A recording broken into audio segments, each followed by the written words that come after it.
Hello guys, ngayon ay alis tayo. Magluto tayo ng adobong gulay ito, ating kangkong.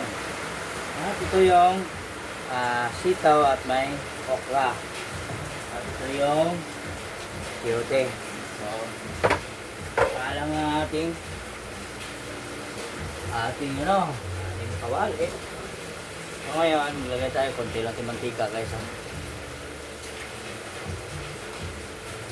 Yan. Okay lang yung mantika guys. Tuyo tayo.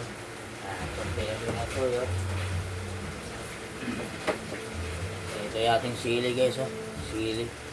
Daming sili guys no.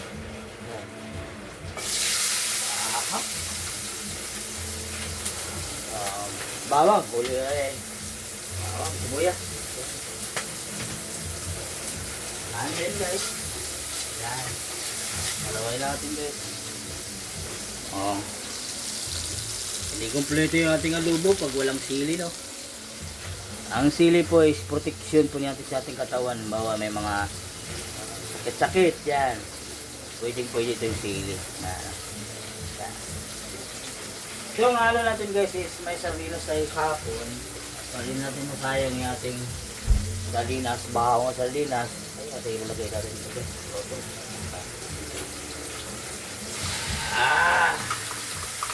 Ano na yan guys. Yan. Ito nga guys. Simpleng gulay lang guys. Yan. Iba kasi ako mag-adobo, lagyan natin ng mga. Ayan. Adobo with sabaw to guys. Wala natin sa pagka-Pilipino yung sabaw guys. Mabango. So guys. So medyo makalat yung ating paligid guys no. Ito, kaya na ng pusa to, yung cat food. Ayun, basta yuti tayo. Tulog natin sa yote guys. Ayan. Tulogin natin guys. Ato mo kayo. Bisaya pa.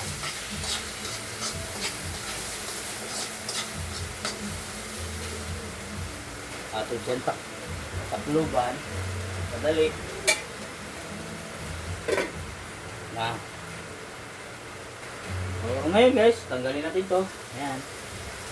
Napuluan lang natin. Pinapainit lang natin na guys. Ayan.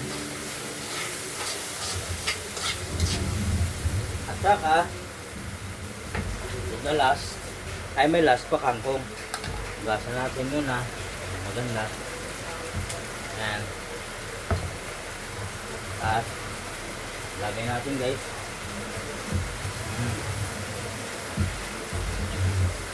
So, gulay ating ulam ngayon. Gulay na may halo na kalubasa guys, no? Ganyan lang buhay natin guys, no? Gulay na may halong kalubasa guys. Yan. Ating luto ngayon guys.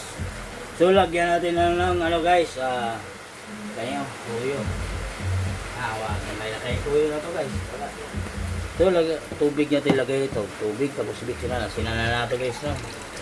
So, may kangkong. Huli na yung kangkong. Sinabawal na ganyan. Medyo adobo ba? Direct lang to. Adobo na lang guys. Ito na yung money guys. Adobo na lang. Sabaw na lang tahan guys.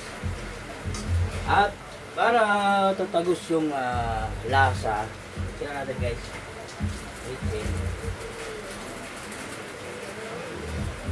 Ayan, kitchen na natin guys. Tayo. Haluan natin kunti ng kitchen pa dito. Sarap na ng kunti guys. Ngayon lang ako nagawit yung magig sarap. Wala tayong bitsin. So, kunting asin guys. Asin. Ayan. Kaya ang ating asin kasi malaki yung asin natin.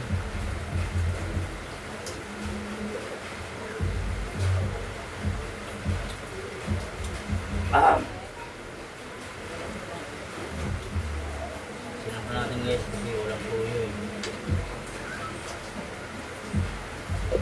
Pakuluin na natin ng pakuluin guys. Mamaya kakain na tayo guys. Ha?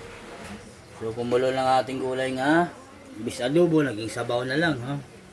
So ayan. So may sardinas yan guys. Yung halo natin sardinas. Wali. Ayan guys, kumulo ng ating gulay. Ito guys, so ayan. Ating gulay. Nabawan natin guys yung gulay. Ayan guys, so nabawan natin yung gulay. Kumulo na. Sama. Ito na nang ihalo. Matik na. Gasan sa nato. Saya pa. So, mga pinupring o sudan. Lagyan ka ng ibala, no? Naluto. Ay.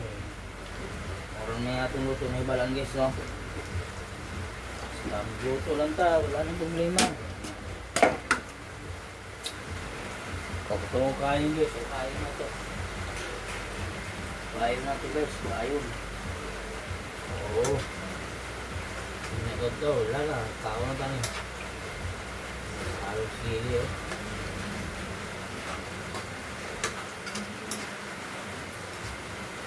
Kasi nga adobo to, naging sabaw. Kaya at least, may sabaw tayo guys lo. Tala. Pinobring nga sudan, pero layo na sa sakit. Diba?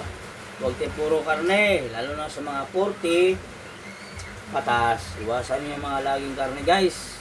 Dapat sa mga edad nyo yan ay dapat gulay-gulay lang. Huwag masyadong karne. Alalahanin nyo, mahirap magkasakit ngayon. Na guys, luto na ito nga. Luto na.